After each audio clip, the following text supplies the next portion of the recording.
Hey everyone, it's Richard Metal Fan here, bringing you guys an old school album review.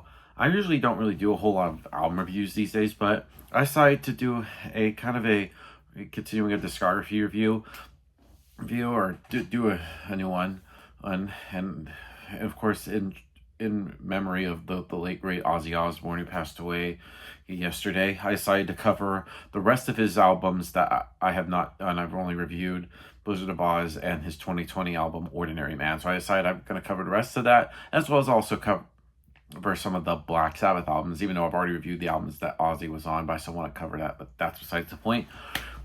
Today I'm going to be talking about Ozzy's second album, Diary of a Madman. His second album, which was released in 1981 under Jet Records. Now, this follows up his monumental debut album, Blizzard of Oz, released in 1980 after he left Black Sabbath or got kicked out. Because I hear like two different things. And so he then decided to do a solo career here, and of course we have the late great Randy Rhoads playing with them, which sadly this is his last album because a year after this album he died in a plane crash. Of course, like following up Blizzard of Oz, like that of course has songs like Mr. Crowley, and of course the Almighty Crazy Train, which is like the signature song for Ozzy. And the Diary of the Madman, I feel like it's continues in the same vein as Blizzard of Oz. Definitely has that kind. It definitely feels like it's like picking up. It hard to believe it was recorded like a year later after Blizzard of Oz, so I feel like Ozzy and the crew just really stepped it up. One thing to know about like production is great, especially for an album released in the early 80s. I feel like that has a really great production. Ozzy's vocals on here has that really, like, he has that voice, because once you hear it, you definitely know it's Ozzy. And the guitar work from, of course, the late great Randy Rhoads. I can't say anything about him that hasn't been said already. Very influential guitarist. Like, the way he comes up with the riffs and just the soloing on here is great. And then the bass playing is pretty audible from Bob Daisley. His bass is pretty audible on here, and then the drumming from the late great Lee Kirk's, like, I feel like the drums hold a really great spot. So without further ado, let's dive into this album track by track. Now, starting things off is Over the Mountain.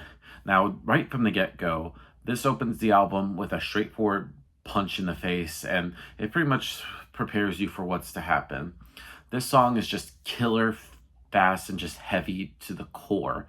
The production, I feel like, is much better than it was on Blizzard of Oz, and it sort of allows like the rhythm section to sound more upfront and not so on the background as it was on Blizzard of Oz. And just the solo on here is just a great song and a great solo, and it's just perfect way to start off this album with a bang. Now, next up is Flying High Again. Now, this song, when I first heard it, it sounds very much like earlier material of like Judas Priest a bit.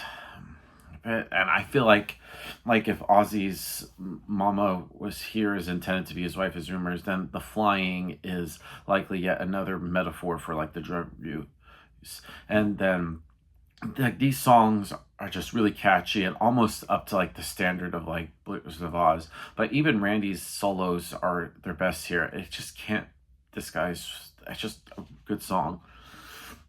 You Can't Kill Rock and Roll is up next. Now this song, kind of weird, funny. It enters kind of like really peacefully, but in no time it goes a quick 180, and it's just a sick song. It's like 7 minutes long, and the lyrics here are pretty good. It's just explanatory of sort of like the beliefs, because rock and roll is my religion and my law.